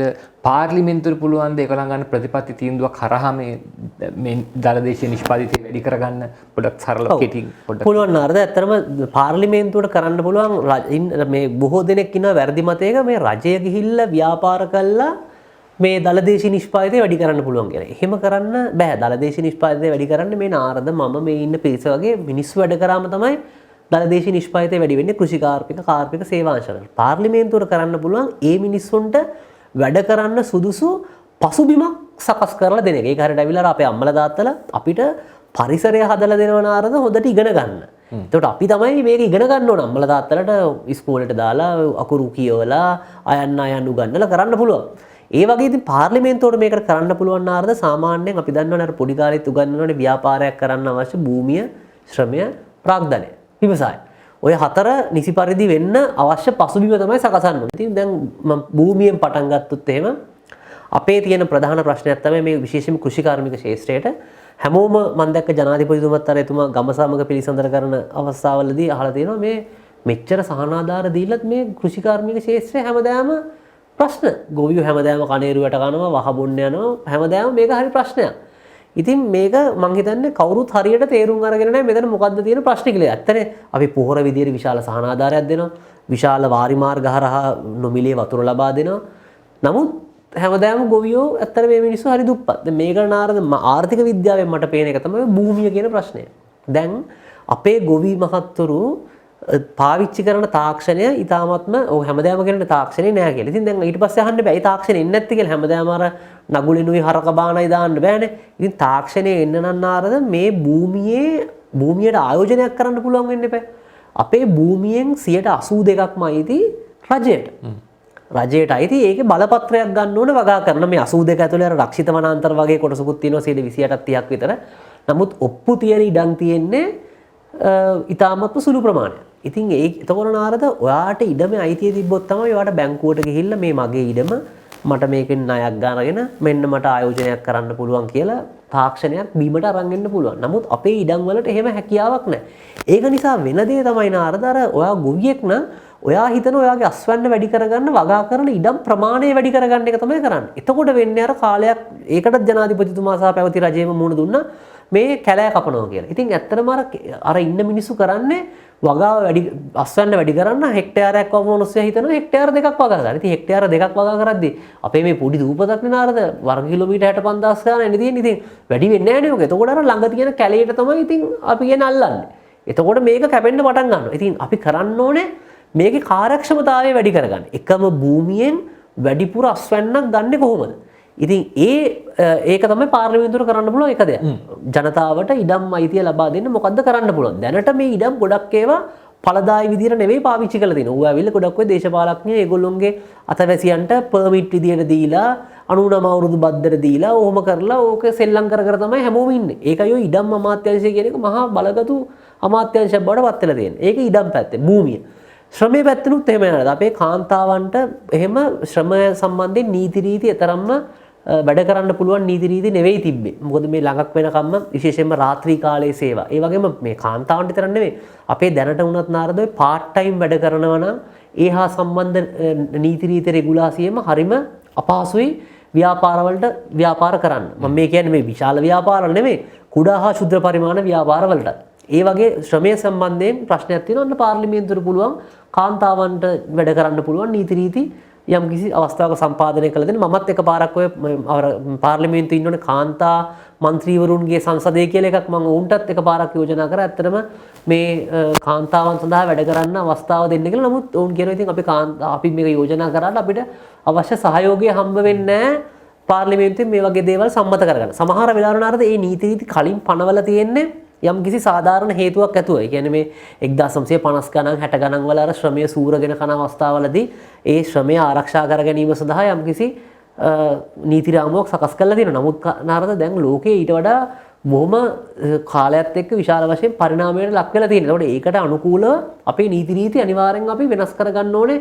ඔවුන්ට වැඩි රැකියාව අවස්ථාවක් ලබා දෙන්න. ඉතින් ඒ නීති රීති සම්පාදනය වෙලා නැහැ. ඉතින් මේ ශ්‍රමයේ පැත්තෙන් ප්‍රාග්ධනය හා විවසාය පැත්තනුත් ඒ වගේම අපේ ව්‍යාපාරයක් ලියාපදිංචි කරන්න අමාරුයි, ව්‍යාපාරයක් පවත්වාගෙන යන්න අමාරුයි. අපේ මේක නම් කවුරුත් කැමති නෙගන්න මේක කියලා බැනුම් ගන්න නැතන නිවාඩු ප්‍රමාණය. සෑහෙන ලොකු නිවාඩු ප්‍රමාණයක් තියෙනවා. නමුත් මිනිස්සුන්ට තේරෙන්නේ නැහැ නාරද ඔකේ තියෙන බලපෑම. දැන් නාරද 106 ගානේ පොලියට ලෝන් එකක් ගත්තොත් එහෙම නිවාඩු දවස් වලට නාරද පොලිය නොගෙවින්නේ නැහනේ. නාරද නිවාඩු දවස් වලට පොලිය ගෙවන්න ඕනේ. බැංකුව කියන්නේ නැහැ මේ නිවාඩු වෙසක් නිවාඩු දවස් දෙකක් තියෙනවා. මම කියන්නේ වෙසක් නිවාඩුව කපන්න කියලා නෙමෙයි. නමුත් ඊට අමතර වෙන හැම නිවාඩු දවසකටමත් එක තමයි බැංකුවෙන් පොලිය අය කරන්නේ. හැබැයි නාරදට වැඩ කරන්න කැමති වුණත් නාරදට වැඩ කරන්න අවස්ථාවක් නැහැ. ඒක කවර් කරගන්න. එතකොට ඒක ටිකක් අපහසුයි. මොකද අපේ සාමාන්‍ය සති 52ක් තියෙනවා. සෙනසුරාදා ඉරිදා ගත්තොත් එතන දවස් 104ක්. ඊට අමතරව පෝයවල් 12ක් තියෙනවා. සමහර සෙනසුරාදා ඉරිදා වැටුනේ නැත්තම් ඊට අමතරව හැමදාම නිවාඩු විශාල ප්‍රමාණයක් තියෙනවා. ඒතකොට දල වශයෙන් අවුරුද්දෙන් 3න් එකකට වඩා වැඩි කාලයක් අපි ගෙවන්න. ඒක මම කියන්නේ අර ගෙවන කට්ටියට මේ ණය අරන් නිවාස ණය අරගෙන මේ ව්‍යාපාර කරන ණය අරන් තියෙන කට්ටියට ඒගොල්ලොන්ට ව්‍යාපාර කරගන්න විදියක් නැහැ ඒ දවස්වල. නමුත් බැංකුවට පොලිය අරෝමේව ගෙවන්න ඕනේ. ඒතකොට ඒ වගේ නීති රීතිවල යම් කිසි වෙනසක් කරන්න බල මම මේකෙන් කියන්නේ මේ මිනිස්සුන් මේ පැය 24ෙම 1300ට පහම වැඩ ගන්න කියලා නෙවෙයි. නමුත් නාරද ඉතින් අපි ඉන්න තත්ත්වයේ හැටියට අපි මේ තෙල් ටිකක් නැතුව වාහනේ යවා ගන්න බැරුව ඉස්කෝලේ ළමයින්ට ප්‍රශ්න පත්‍රය ගහ ගන්න කොළ ටිකක් නැති වෙන තත්ත්වයකට වැටුණාට පස්සේ අපිට අපේක්ෂා කරන්න බෑනේ තවදුරටත් අපි කකුල් දෙක උඩ තියාගෙන වැඩ කරන්න පුළුවන්. කාට නාරද කිව්වාගේ දලදේශීය නිෂ්පාදිතය වැඩි කරන්න. ඉතින් ඒ අවශ්‍ය වටපිටාව පාර්ලිමේන්තුවෙන් හදලා දුන්නොත් එහෙම මං හිතන්නේ මිනිස්සු කැමැත්තෙන් වැඩ කරයි. මොකද දැනටමත් මං හිතන්නේ සමහර අවස්ථා තියෙනවා මිනිස්සු සෙනසුරාදා ඉරිදා රෙස්ටුරන්ට් වල ඒවයි මිනිස්සු වැඩ කරන්නේ තමන්ගේ ජීවිතය අපේක්ෂා ඉෂ්ට කරගන්න මේගොල්ලුන්ගේ ළමයින්ට පවුල් වලට දෙමව්පියන්ට හොඳ අවස්ථාවක් උපයලා දෙන්න තමයි කරන්නේ. ඉතින් නීතිමයෙන් ඒවට තියෙන බාධා අයින් කරා නම් කාට හරි අකමැති නම් ඉතින් ඒගොල්ලන්ට වැඩ නොකර ඉඳීමේ අවස්ථාවක් දුන්නා නම් මම හිතන්නේ ප්‍රශ්නයක් වෙන්නේ නැහැ. ෆ්ලෙක්සිබල් වුණා නම් හරි. රයිට්. ඊගාව එක තමයි මේ දවස්වල නිතරම අපිට ඇහෙන්න ලැබෙන වචනයක් තමයි උද්දමනය කියලා කියන්නේ. දැන් උද්දමනයට බලපාන හේතු විදිහට සමහර අය චෝදනා කරන මේ සල්ලි අච්චු ගෙවුවම උද්දමනය වැඩි වෙනවා කියලා. ඒතකොට තව කට්ටියක් ඉඳන් කිව්වා නේ සල්ලි අච්චු ගෙවුවම වෙන්නේ සල්ලි වැඩි වෙන එක මිසක් උද්දමනය නෙමෙයි වැඩි වෙන්නේ කියලා. ඒ විහිළු කතන්දරේ වගේ ඒවා ගොඩක් අපි පහුගිය දවස්වල ඇහුවා. එතකොට මේ උද්දමනයට බලපාන කාරණා මොනවාද? හැබැයි එතකොට මම ඇහුවා මේ සල්ලි අච්චු ගහන එක වැරදිද කියලා ඇහුවාම ආර්ථිකයේ සම්බන්ධ එක්කෙනෙක් මට කිව්වා දැන් සල්ලි අච්චු ගැහුවට කමක් නැහැ සල්ලි අච්චු ගහන්න ඕනේ රටක්. හැබැයි ඒවා නිෂ්පාදන ක්‍රියාවලිය නැත්නම් වැඩවලට දායක කරගන්න ඕනේ කියලා කතාවක්. එතකොට ඒක ප්‍රශ්නයක් වෙන්නේ නැහැ කියලා කිව්වා. හැබැයි මෙන්න මේ කාරණාව තවඩ පැහැදිලි කරගමු. අපි මේ මොහොතේ මුහුණ දෙන ප්‍රශ්නයක්. අපිට බඩු මිල වැඩි වෙලා තියෙන හැම දෙයක්ම ඉහළ ගිහිල්ලා තියෙන්නේ මේ උද්දමනය. ඒතර උද්දමනයේ තියෙන ප්‍රතිශත මේකත් බොහොම ඉහළ මට්ටමකට ගිහිල්ලා දානවත් පැහැදිලි කරලා දෙන්න මොකද්ද මේ උද්දමනය කොහොමද මේක පාලනය කරන්නේ. ඔව්. නරද උද්දමනය කියලා කියන්නේ සාමාන්‍ය මිනිස්සුන්ට තේරෙන විදිහට කියනවා නම් බඩු වල මිල වැඩි වෙනවා. භාණ්ඩ වල මිල වැඩි වෙනවා. ඒ කියන්නේ කලින් තිබ්බ රුපියල් 100 නම් තිබ්බේ ඒ රුපියල් 100ට ගත්ත භාණ්ඩ ප්‍රමාණය කාලයත් එක්ක ගියාට පස්සේ ඒ භාණ්ඩ ප්‍රමාණයම ගන්න බෑ රුපියල් 100. ඒකට රුපියල් 200ක් වුණා. ඉතින් ඕකට තමයි සරල භාෂාවෙන් කියනවා උද්දමනය කියලා කියන්නේ. ඉතින් උද්දමනය අර මිල්ටන් ෆ්‍රීඩ්මන් කියලා ඔය ආර්ථිකයේ විදබද උද්දමනය පිළිබඳව කරපු මහාචාර්යවරයෙක් ඉන්නේ. එතුමා කියලා තියෙන්නේ inflation is always a monetary phenomenon කියලා. ඒ කියන්නේ මුදල් පද්ධතියේ මුදල් වල ප්‍රසාරණය නැත්නම් මුදල් ප්‍රමාණය වැඩි කිරීම නිසාම තමයි මේ උද්දමනය ඇති වෙන්නේ කියලා. නමුත් අපි මතක් කරන්න ඕනේ දැන් මේ තියෙන භාණ්ඩ මිල වැඩිවීමට ලෝකයේ තියෙන තත්ත්වයක් හේතු වුණා කියන එකත් අපි අනිවාර්යෙන් සඳහන් කරන්න ඕනේ. විශේෂයෙන්ම ලෝකයේ තෙල් වල මිල නොහිතපු ප්‍රමාණයට ඉහළ ගිහිල්ලා තියෙනවා. සෑහෙන ඩොලර් 120 130 මට්ටමට ගියා. ලෝකෙත් අපි කියන්නේ කොමොඩිටි මාකට්ස් එහෙම නැත්නම් ඔය යකඩ, තඹ, ඒ වගේ අපි එදිනෙදා පාවිච්චි කරන භාණ්ඩවල මිල විශාල වශයෙන් ඉහළ ගියා. ඒකත් එක හේතුවක් භාණ්ඩවල මිල වැඩි වෙන්න. එක හේතුවක්. ඒ වගේම අපි පද්ධතියට එකතු කරපු මුදල් ප්‍රමාණය නිසා හැදිවෙච්ච එකත් එක හේතුවක්. නාරද පැහැදිලි කරා වගේ නාරද අපි සරලව හිතුවොත් එහෙම පද්ධතියේ මුදල් ප්‍රමාණය වැඩි වෙනවා කියලා කියන්නේ භාණ්ඩවල මිල වැඩි වෙනවා කියන. දැන් උදාහරණයක් විදිහට අපි හිතුවොත් එහෙම පොල් ගෙඩි තුනක් අපේ මුළු ආර්ථිකයේම අපි හිතුවොත් එහෙම තියෙන පොල් ගෙඩි තුනයි. වෙන මුකුත් භාණ්ඩයක් නැහැ. පොල් ගෙඩි තුනයි. 3 දෙනෙක් ඉන්නවා. අපි 3 දෙනා අතේ රුපියල් 100ක් තියෙනවා. ඒතකොට අපිට දැන් මේ පොල් ගෙඩි මුදලුයි හෝමාරු කරගන්න කිව්වොත් නාරද අපිට දල වශයෙන් හිතන්න පුළුවන් පද්ධතියේ තියෙන මුළු මුදල් ප්‍රමාණය රුපියල් 300යි. තියෙන භාණ්ඩ ප්‍රමාණය පොල් ගෙඩි 3යි. එතකොට භාණ්ඩ ප්‍රමාණය රුපියල් 300න් බෙදුවට පස්සේ එක පොල් ගෙඩියක් දල වශයෙන් රුපියල් 100ක් විතර. ඒකට මට හුමාරු කරගන්න පුළුවන් එක මේක. අඹත් නැහැ, කොසුත් නැහැ, පොල් විතරමයි තියෙන්නේ. දැන් නාරද මම ඇවිල්ලා අපි තුමු මහා බලගත්තු මට්ටමක් ඇවිල්ලා මම හැමෝටම වැඩිපුර රුපියල් 100 ගාණ දෙනවා. පොල් ප්‍රමාණය වැඩි කරන්නේ නැහැ. දැන් එතකොට පද්ධතියේ තියෙන රුපියල් 600 පොල් ගෙඩි ප්‍රමාණයම පොල් ගෙඩි 3යි. එතකොට දැන් නාරද වෙන්නේ මේකේ දේවල් කිහිපයක් වෙන්න පුළුවන්. එක කට්ටියක් බොහෝ දෙනෙක් කියන දේ තමයි රුපියල් 100 ගානේ වැඩිපුර දුන්නට පස්සේ මම ගිහිල්ලා දැන් රුපියල් 200ක් අතේ තියෙන නිසා මම පොල් ගෙඩි දෙකක් ඉල්ලයි. එතකොට අර පොල් ගෙඩි හදන කට්ටිය දැන් 3ක් වෙනකොට පොල් ගෙඩි 6ක් හදයි. නිෂ්පාදනය වැඩි වෙයි කියලා එක පැත්තක් තර්ක කරනවා. එතකොට මෙන්න දැන් මිනිස්සු ගිහිල්ලා ඉස්සර 100ට පොල් ගෙඩිය ගත්තා දැන් මං ගාව 200ක් තියෙනවා දෙන්න පොල් ගෙඩි දෙකක්. එතකොට අර පොල් ගෙඩි තියන් ඉන්න කට්ටිය ටට්ටක් ගාලා තව පොල් ගෙඩි හදලා දෙක ගානේ දෙයි කියලා. ඒක එක සිනාරියෝ එකක්. අනිත් පැත්තෙන් ඉතින් අර පොල් ගෙඩි විකුණන මිනිස්සුන්ට මෙහෙමත් හිතන්න පුළුවන් නේ. දැන් ඉස්සර එකක් කිල්ලපු කට්ටිය දැන් ඇවිල්ලා දෙකක් කිල්ලනවා. දැන් මට පුළුවන් මගේ මිල වැඩි කරන්න. දැන් මට 100 200 කරන්න පුළුවන්. එහෙම නැත්නම් ඔගේ අතරමැදි අවස්ථාවක් වෙන්න පුළුවන් නේ. අපිට හිතන්න පුළුවන් පොල් ගෙඩි 3ක් නැතුව මුළු පද්ධතියේ පොල් ගෙඩි ප්‍රමාණය 4ක් වෙයි. මිලත් වැඩි වෙයි 150කට. ඒතකොට 150 වරක් 4 ඒත් 600යි. එහෙම වෙන්නත් පුළුවන්. ඉතින් ඇත්තටම වෙන්නේ නාරද සාමාන්‍ය මේ කියන්නේ සමීක්ෂණ වලින් හොයාගත්තු විදිහට ඔය දෙකේ අතරමැද්දක් තමයි වෙන්නේ. එක්ක බොහෝ වෙලාවට වෙන්නේ භාණ්ඩවල මිල වැඩි වෙනවා. අර 100ට තිබ්බ පොල් ගෙඩිය 600 කරාට පස්සේ හරි පොල් ගෙඩි 3 6ක් වෙන්නේ නැහැ. 4ක් වෙනවා. හැබැයි ඒතකොට පොල් ගෙඩියක මිලත් 100 තිබ්බ එක 150කින් රුපියල් 150කින් වැඩි වුණා. ඉතින් අපෙත් නාරද මේ පහුගිය කාලෙට මුදල් පද්ධතියේ මුදල් ප්‍රමාණය 140කින් විතර වැඩි කරා. ඉතින් එතකොට ඒක උද්දමනයේ විදියට නිරූපණය වෙන්නම අවශ්‍යයි. ඒක නොවි තියෙන්න ආර්ථික විද්‍යාත්මක හේතුවක් නෑ. මම අර කිව්වා වගේ පොල් ගෙඩි 3ක් තියාගෙන අපි පද්ධතියේ මුදල් ප්‍රමාණය 300 600 කරපු ගමන් මේකේ මිල අනිවාර්යෙන් ඉහළ යනවා. හැබැයි මම කලින් කිව්වා වගේ අපිට ලෝක වෙළඳ පොලේ වෙච්ච බලපෑමක් ආවා. ඒ ලෝක වෙළඳ පොලේ බලපෑමත් එක්කනට මේ රුපියල් අතට දුන්නට පස්සේ අපේ විදේශී අපේ රුපියලත් අප්‍රමාණ වුණා. දැන් මේක තනි ඒකකයකින් නෙවෙයිනේ. හැම ඉස්සරහට මගේ උදාහරණයට හැමෝම රුපියල් 100යි තියෙන්නේ. හැබැයි දැන් තියෙන තත්ත්වය මේක ඊට වඩා ටිකක් සංකීර්ණයි. රුපියල් වලින්ම නෙවෙයි ගනුදෙනු කරන්නේ. රුපියලුත් තියෙනවා ඩොලරුත් තියෙනවා. එතකොට අපේ රුපියල අප්‍රමාණ වුණාම ඒකේ බලපෑමක් ආවා. ඉතින් දැනට අපේ උද්දමනය කියන එක සලකන්නේ දල වශයෙන් 30%ක තියෙනවා ආහාරවල උද්දමනය 50%ක් කියලා. නමුත් අර ජෝන් හොප්කින්ස් විශ්වවිද්‍යාලයේ මහාචාර්යවරයෙක් ඉන්නවා මහාචාර්ය ස්ටීව් හැන්කි කියලා. ඔහු අපේ උද්දමනය මයින ක්‍රමයට නැතුව අපේ මේ වෙනත් ක්‍රමයකට ඔහු උද්දමනය මයිනවා. ඔහුගේ හැටියට දැනට අපේ උද්දමනය තියෙන්නේ වෙනිසුවෙලාවට පස්සේ. දෙවනියට තමයි ලෝකෙම්ම ගත්තොත් අපේ උද්දමනය තියෙන්නේ ඔහුගේ කියවන ක්‍රමයේ හැටියට. ඔහු කියන විදිහට 100%කට වඩා වැඩි උද්දමනය. ඉතින් නම් දල වශයෙන් බැලුවාම නාරද මම ඒකත් එක්ක එකඟ නොවී ඉන්නෙත් නැහැ. මොකද අපි මූලික වශයෙන් පාවිච්චි කරන ආහාරවල සහ භාණ්ඩවල මිල දල වශයෙන් දෙගුණයකට 100%කට වැඩි වෙලා. තෙල් වල ගත්තොත් දෙගුණයකට වැඩි වෙලා.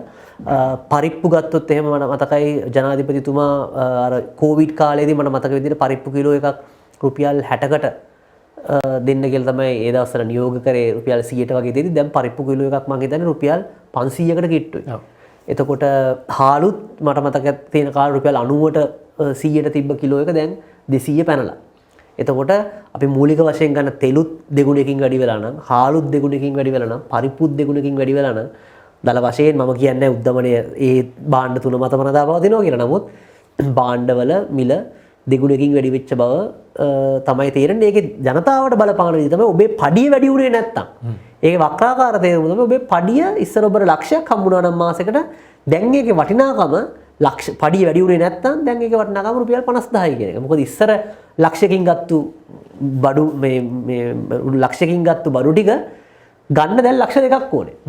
එහෙම නැත්නම් වක්‍රාකාරයෙන් දැන් ඔබේ මුදල ලක්ෂෙම නම් තිබුණේ දැන් ගන්න පුළුවන් රුපියල් 50000ක කලින් රුපියල් 50000 ගත්ත බඩු ටික විතරයි දැන් ගන්න පුළුවන්. පඩිය වක්‍රාකාරයෙන් භාගයක් වෙලා කියන එක තමයි අනිත් පැත්තෙන් ඒකේ තේරුම.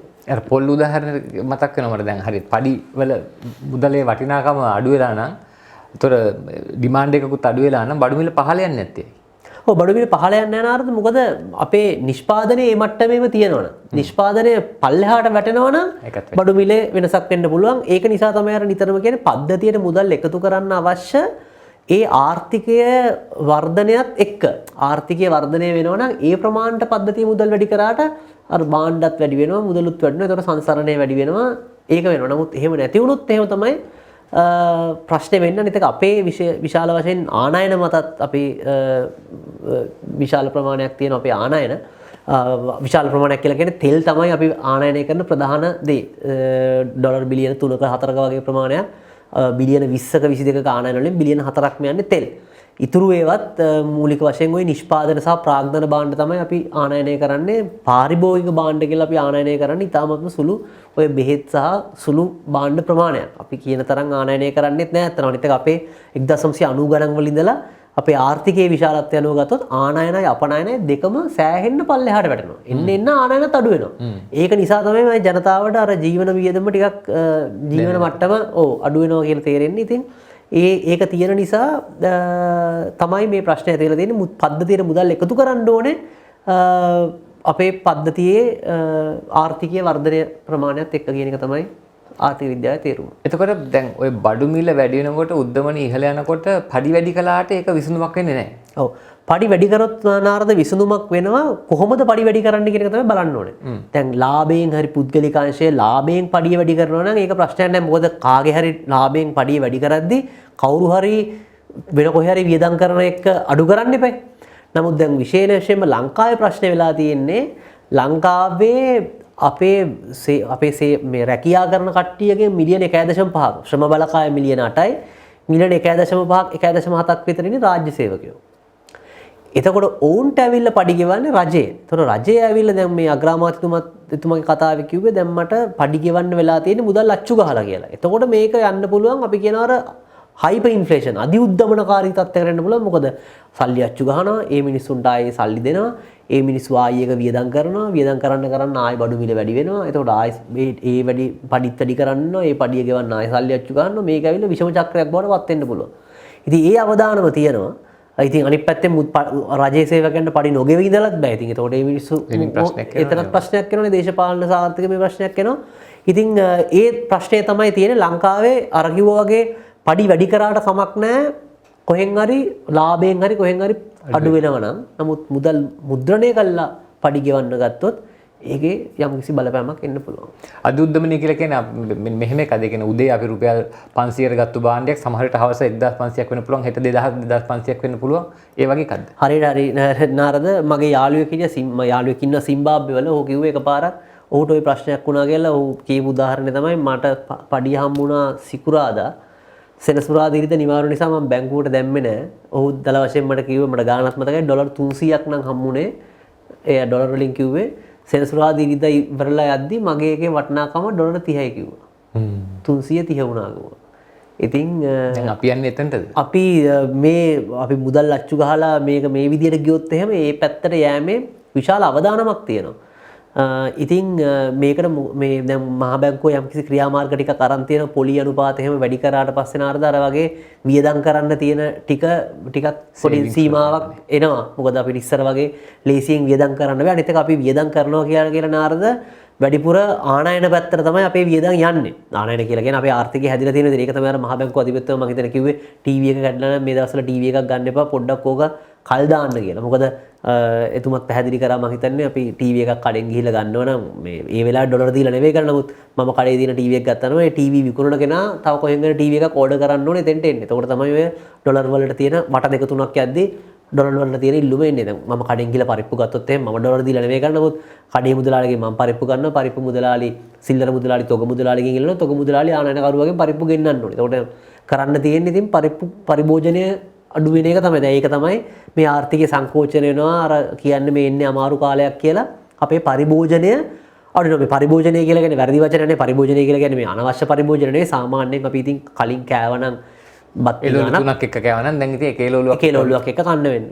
බත් පිඟානක් කෑවනම් පිඟම් භාගයක් කන්න. මේ පරිභෝජනය අඩු කිරීමෙන් තමයි මේක දැන් ක්‍රමක්‍රමයෙන් අකුලන්න වෙන්නේ. මේක පරිභෝජනය අඩු කරනවා කියලා මුදල් ප්‍රමාණය සීමා සහිතව තියාගන්නවා කියන එක. අර කලින් කිව්වා වගේ මුදල් ප්‍රමාණය ආයි වැඩි කරොත් එහෙම පරිභෝජනය ආයි නැවත අර මට්ටමටම ඇවිල්ලා නැවත වරක් අපිට අර තියෙන විදේශ විනිමය අර්බුදයට මුහුණ දෙන්න වෙනවා.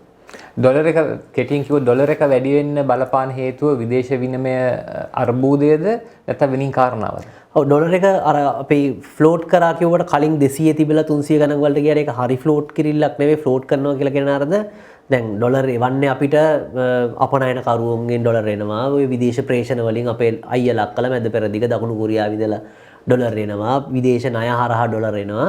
ඒතර මහ බැංකුව මේකට අත දාන්නේ නැහැ කියන එක තමයි මේ කියන්නේ. කියන්නේ ලංකාවේ තියෙන වාණිජ බැංකු ගොඩක් එක බැංකු මහජන බැංකුව ලංකා බැංකුව සමහර ඒවා රජයට අයිති, සමහර ඒවා පෞද්ගලික අංශයට. ඒතකොට ඒගොල්ලොන්ට ඩොලර් එනවා. ඒ ඩොලර් අපනයන කරුවන්ගෙන් එනවා. ඒතකොට ඒගොල්ලෝ ඩොලර් ආනයන කරුවන්ට විකුණනවා. ඒතර මහ බැංකුව අත ගහන්නේ නැහැ. ඒගොල්ලෝ කියන ඕගොල්ලෝගේ විසඳ ගන්න කියලා. ඒතකොට නාරදටයි මට බැංකු දෙකක් තියෙනවා නම් මගේ අපනයන කරුව ඩොලර් අරන් එනවා. මගේ ආනයන කරුව ඩොලර් ඉල්ලගෙන එනවා. මට ඩොලර් මදි නම් නාරදගේ බැංකුවේ තියෙනවා නම් මම බැංකුවෙන් නාරදගෙන් ඩොලර් ටිකක් ඉල්ල ගන්නවා. ඒකම නාරදට නැති වුණාම මම නාරදට විකුණනවා. ඔය ක්‍රමයට වෙනවා.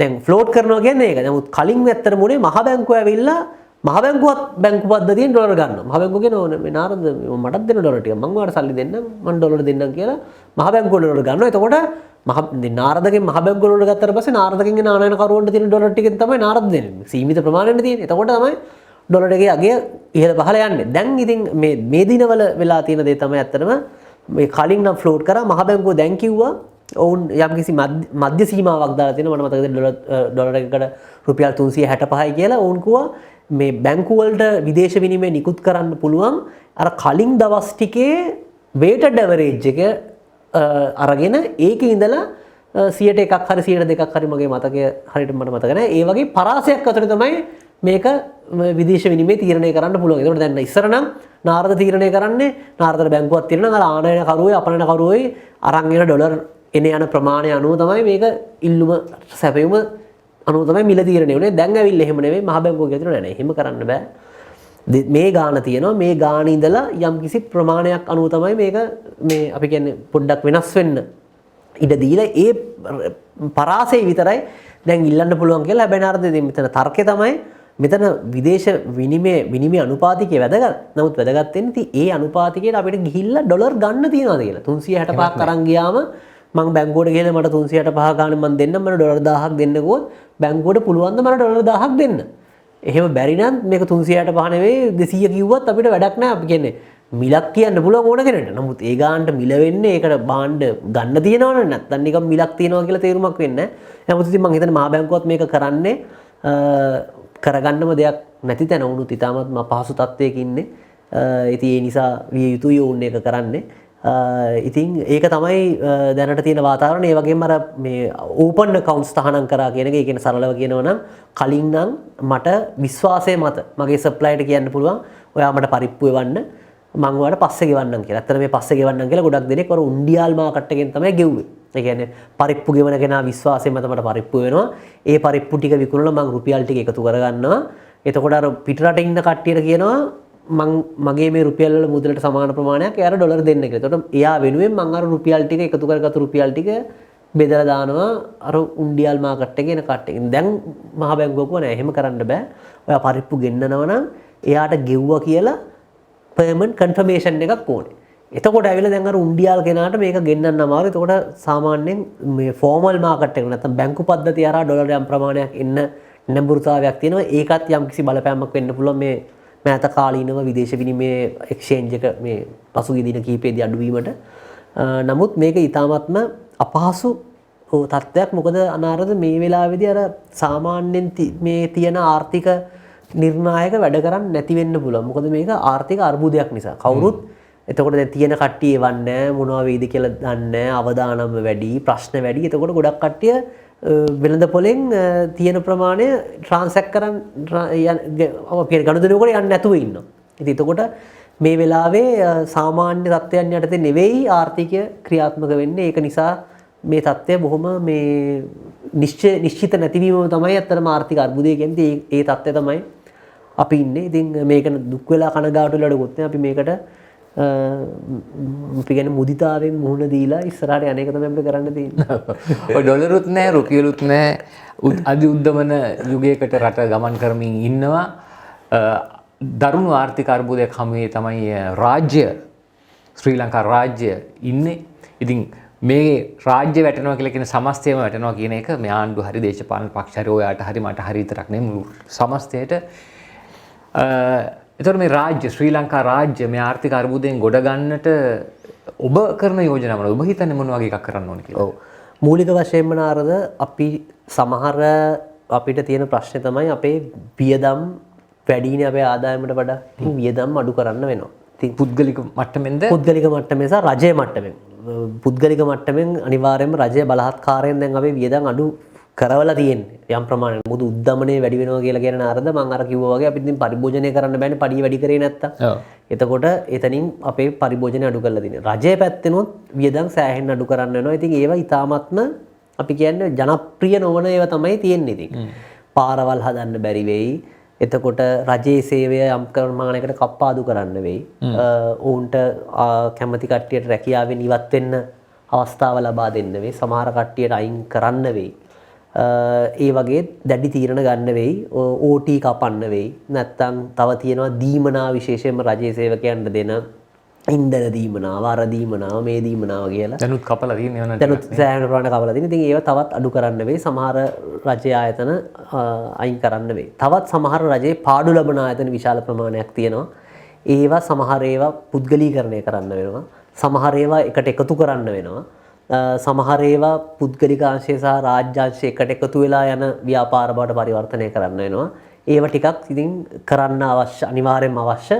නමුත් ඒ වාරේ එක රැයකින් කරන්න පුළුවන් දේවල් නෙවෙයි. තරමක් කල් යන කියන්නේ මාස 12ක් 18ක් යන වැඩ ඉතින් මේ වගේ දෙයක් කරනවා කියලා කියන්නේ. ඒ වගේම බදු පැත්තෙන් ගත්තොත් එහෙම නාරද බදු ආදායම වැඩි කරගන්න එපා ඉතින්. එතකොට බදු වල වැඩි කිරීමක් කරන්න වෙයි. ලංකාවේ කොහොමද මම හිතන්නේ බදු ගෙවන්න ඕනේ ගෙවන ප්‍රමාණය අඩුයි. අඩුයි සෑහෙන්න අඩුයි. දලදේශීය නිෂ්පාදනයට සාපේක්ෂව 8ක් 9ක් වගේ තියෙන නමුත් තවම මේක 14ක් 15ක්වත් වෙනවා. නමුත් අර එතන මගේ නම් තර්කය තමයි අර ප්‍රතිශතය 14ක් 15ක් නිකන් නමට අරගෙන වැඩක් නැහැ. මොකද එකතු කරන බදු අපි වියදම් කරන්න මොනවටද කියලාත් බලන්න එපා. ඉතින් අපි අර මම නිතරම කියන දෙයක් තමයි ශ්‍රී ලංකන් ගුවන් සමාගම ඒකේ පාඩුව දල වශයෙන් අපේ සමෘද්ධියට වියදම් කරන මුදල හා සමානයි. ඒතර සමෘද්ධිය කියලා කියන්නේ ඒකත් ටිකක් දේශපාලනීකරණය වෙච්ච වැඩසටහන. නමුත් ලංකාවේ දුප්පත්මයි ඉන්නවා කියලා කියන්නේ සමෘද්ධියනේ.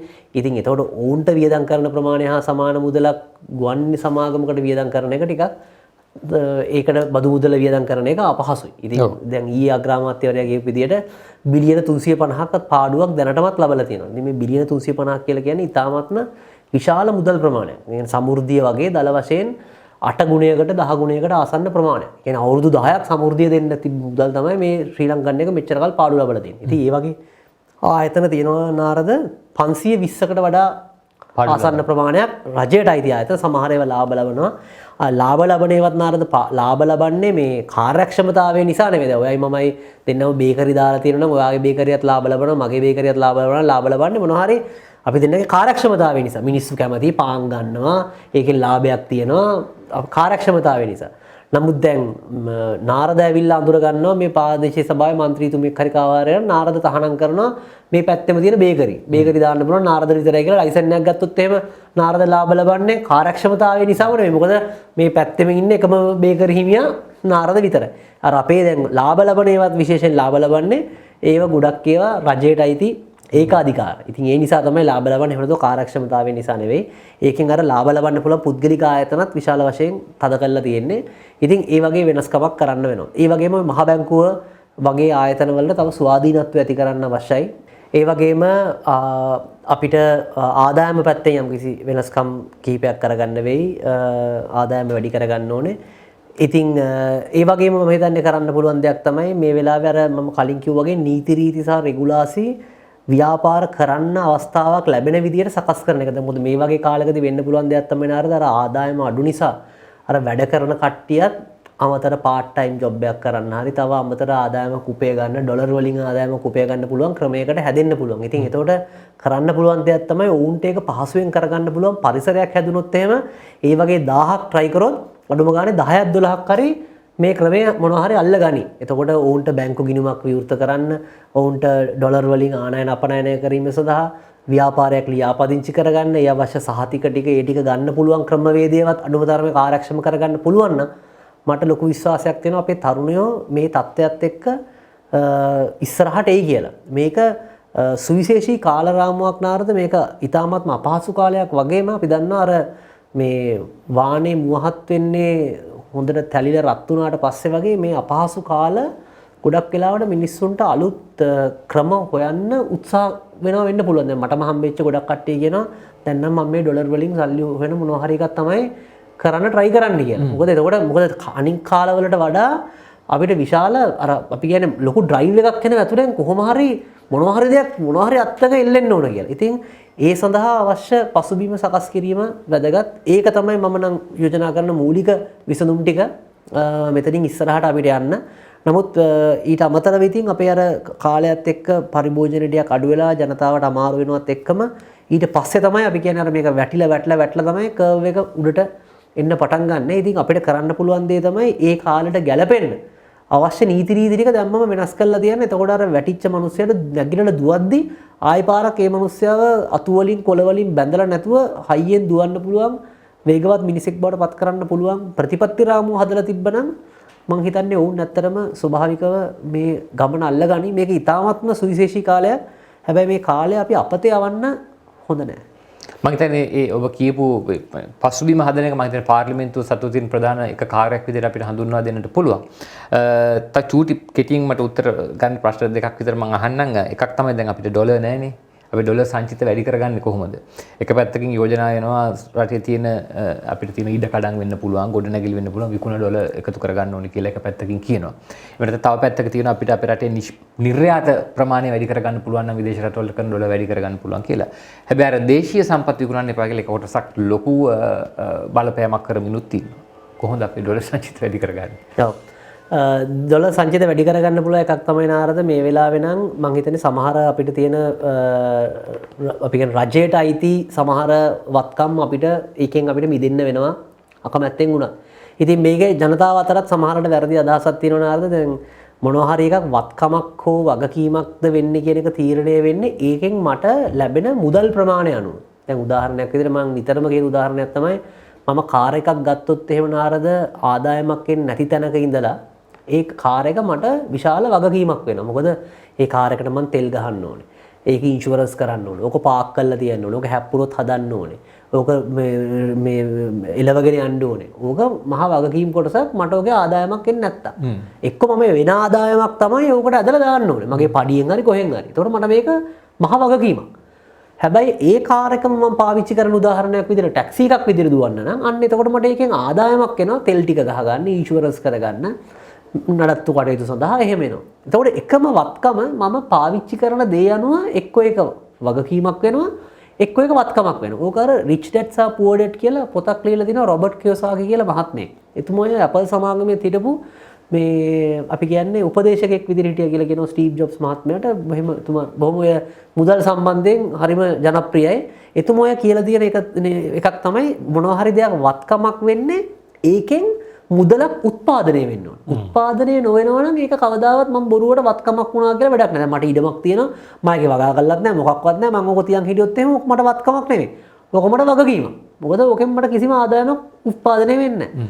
ඉතින් ඒ වගේ අපේ ආදායම උත්පාදනය නොවන දේවල් තියෙනවා නම් ඒව තවදුරටත් මගේ සහ ආර්ථිකයේ හැටියට වත්කමක් බවට පත් වෙන්න විදියක් නැහැ. ඉතින් අපිට පුළුවන් එතකොට ඒ වගේ දේවල් ඒක කරන්න පුළුවන් කට්ටියට බාර දෙන්න. ඒක සමහර වෙලාවට ඒක විකිණීමක් වෙන්න පුළුවන්, සමහර වෙලාවට ඒක බදු දීමක් වෙන්න පුළුවන්, සමහරලාට රජයේ කොටසක් තියාගෙන ව්‍යාපාරය මෙහෙවන එකේ වැඩි කොටසක් ඕන්ට දෙනවා වෙන්න පුළුවන්. ඉතින් ඕකට තමයි මේ පෞද්ගලීකරණය හෝ රජය හා පුද්ගලික අංශයකට එකතු වෙලා කරන්න වෙනවා කියන එක. ඉතින් මම නම් හිතන්නේ තෝරගත්තු කට්ටියට ඒක දෙන්න ඕනේ. හැබැයි නමුත් වැදගත් වෙන්න අරද මේක දෙන ක්‍රමවේදය.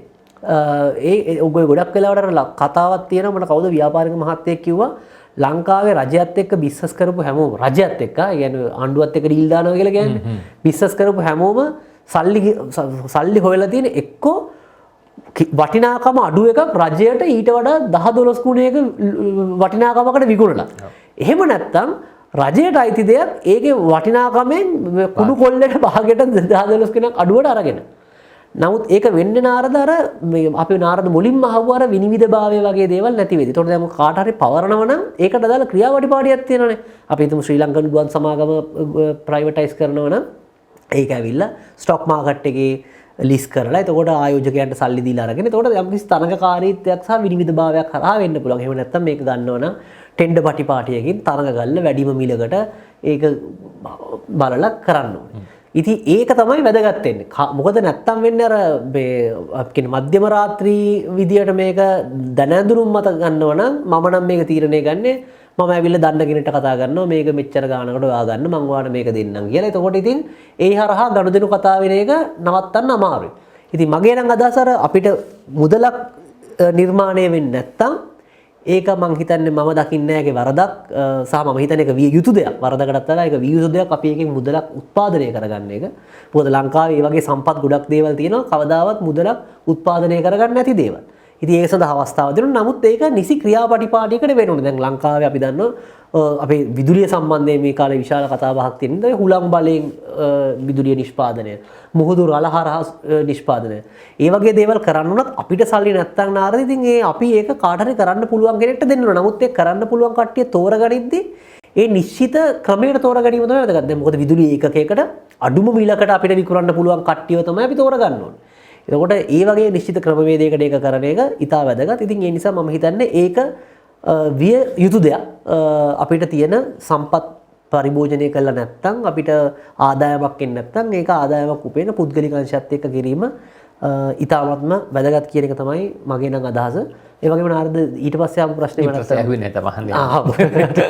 නෑ මම අරකට තව එකක් කිව්වොත් මේ දවස්වල යන කතාවක් තමයි ශ්‍රී ලංකන් එයාලයින් දෙන පාඩුව ගෙවන්නේ ජනතා බදු මුදල් වලින්. එතකොට ඈත වන්නි හත්පත් වේ ජීවිතේ කිසි දවසක වෙනත් රටකට යන්න බලාපොරොත්තු නොවිච්ච බොහොම දරිද්‍රතාවයෙන් පෙළෙන මිනිස්සෙකුටත් සිද්ධ වෙනවා මේක පවත්වාගෙන යාම සඳහා බදු ගෙවන්න. ඒක තමයි සමහර විට මම මේ සාධාරණීකරණ කරන්න ඕනේ හෝ නොකරන්න ඕනේ කියන කතාව නෙමෙයි මම මේ කියන්නේ. සමහර විට එහෙම දේවල් සිද්ධ වෙනවා මේ වෙලාවේ ඒක කතා වෙමින් තියෙනවා. අනිත් අවසාන කාරණා තමයි මම අහන්නේ. ගොඩක් වෙලාවට දැන් මේ සමස්ත සාකච්ඡාව ගත්තාම මුදල් අවභාවිතා වීම පිළිබඳව මෙහෙම අපි නිකන් පොඩි අදහස් මතුවලා ආවා. දැන් අපේ රටේ මම කියන්නේ හැමතිස්සෙම මේ තියෙන සියලුම විනාශයන්ට පුරවැසියත් වග කිව යුතුයි කියලා. මොකද මේ සමාජයේම මේ පිළිඹුවක් තමයි පාර්ලිමේන්තුවේ තියෙන්නේ නැත්නම් රාජ්‍ය ආයතනවල තියෙන්නේ. පුරවැසියන් විදිහට මේ රාජ්‍ය මුදල් අවභාවිතා වීම වෙනත රට ආර්ථික අගාධයකට වැටීම වළක්වා ගන්නට පුරවැසියන් විදිහට බලාත්මක වෙන්න කොහොමද එම්පවර් කරන්න කොහොමද පුරවැසියා අපි? නාරද කියපු කතාව ඉතාමත්ම වැදගත්.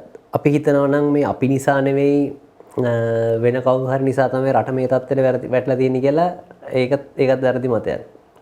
අපිත් මේකට අඩු වැඩි වශයෙන් දායක වෙලා දෙනවා. අර මට එකපාරක් හම්බුණා amazon.com එකේ ඉන්න ප්‍රධාන මහත්මයෙක්. මේ මහත්මයා කියන දෙයක් තමයි නිතරම ව්‍යාපාරයක් හරි ලාභ ලබන්න හරි පාඩු ලබන්න හරි ඔබේ ජීවිතය ඔබ ඔය ඉන්න තත්ත්වය ඇවිල්ලා ඔබම කරගත්තු ක්‍රියාපටිපාටියක ප්‍රතිඵලයක්.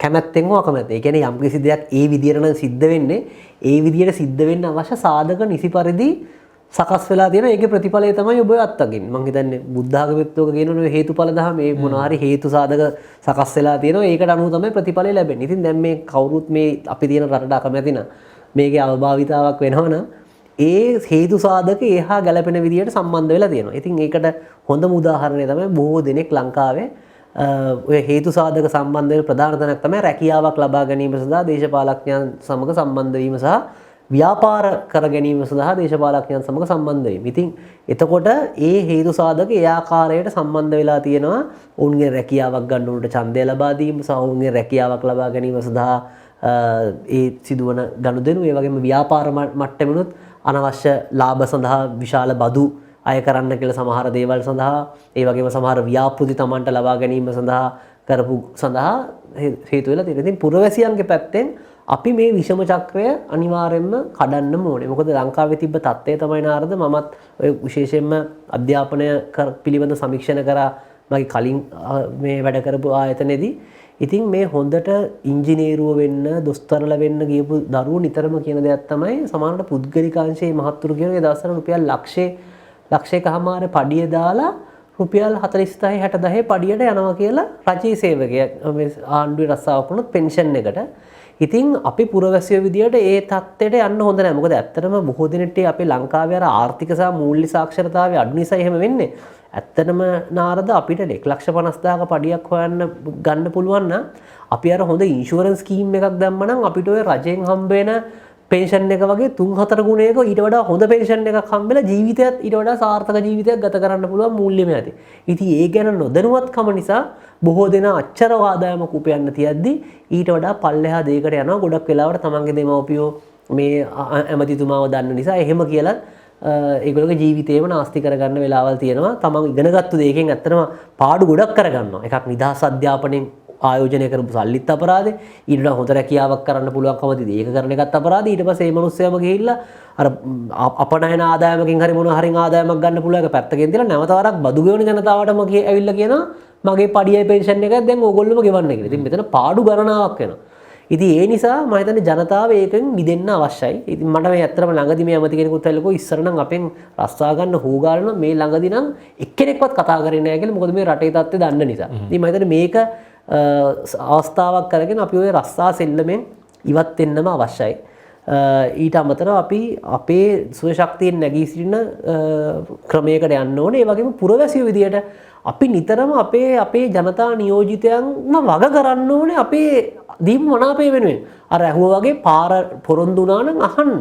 මේ පාරට මොකද වෙන්නේ? මේ මොනවා හරි ප්‍රශ්නයක් තියෙනවා නම් ඒ ගැන අහන්න. ඔවුන්ව හම්බ වෙන්න. ඒ වගේම නාරද දැන් ඔය විශේෂයෙන්ම ජනතා සේවයට යනවා කියන එක අර සමහර මේ ඔය පූජක පක්ෂයට එහෙම යද්දි කියනවනේ අර පොඩි කෝලින් එකක් එනවා කියලා.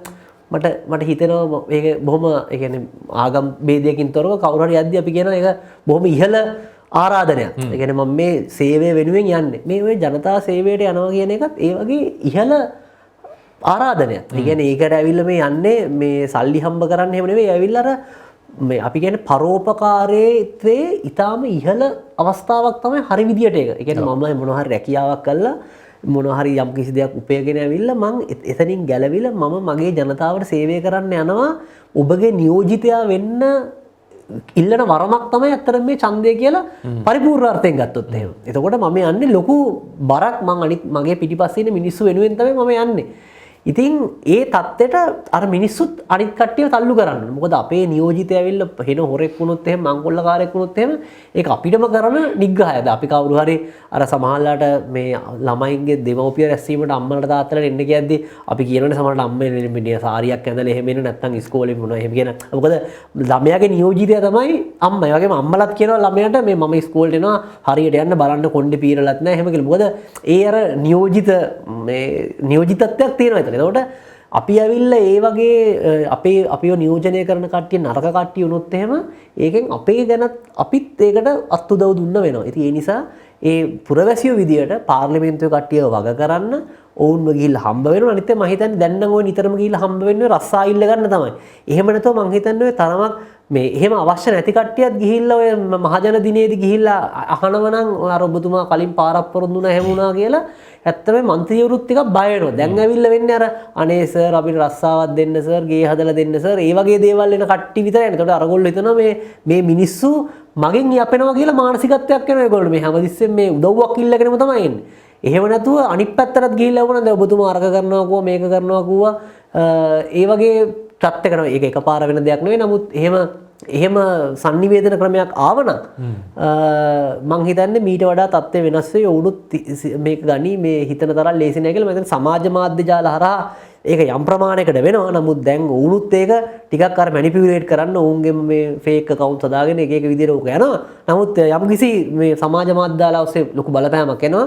නමුත් මං හිතන්නේ පුරවැසියෝ විදිහට අපි අපේ නියෝජිතයන්ව අපිව නියෝජනය කරන්නේ අපේ වටිනාකම් වලට ගැළපෙන අයද කියලා නැවත හිතලා බලන්න අවශ්‍යයි. ඔවුන් වෙනුවෙන් විතරක් අපේ නියෝජිතත්වය ප්‍රකාශ කිරීමත් ඉතා වැදගත්. ඔව්. ඡන්ද දීලා ඔබේ නියෝජිතය පත් කළා පැත්ත දාලා ඇඟපන් නැති කරලා ඉන්න එපා. වැඩේ කරන්න යවපු කට්ටිය වැඩේ කරනවද කියලා බලන්න. එච්චරයි මේ කරන්න කියලා අපි හැමෝම කියන්නේ. ඉතින් ඒ හයිය ගන්න. ඒකට මම හිතන්නේ බය වෙන්න දෙයක් නෑ. ඉතින් දැන්නත් බොහොම ස්තුතියි අපිත් එක්ක අද දවසේ සාකච්ඡාවට ටික ගුණාට. බොහොම ස්තුතියි. ඉතින් එහෙමනම් අපි සමුගෙන යන්නට මේ සූදානම් වෙන්නේ. ඉතින් ඉදිරි දවසක තවත් මෙවන් වූ මාතෘකාවක් ඔස්සේ පාර්ලිමේන්තුව පිළිබඳව කතා බහ කරන්න බලාපොරොත්තු වෙනවා. එහෙමනම් සුබ දවසක්.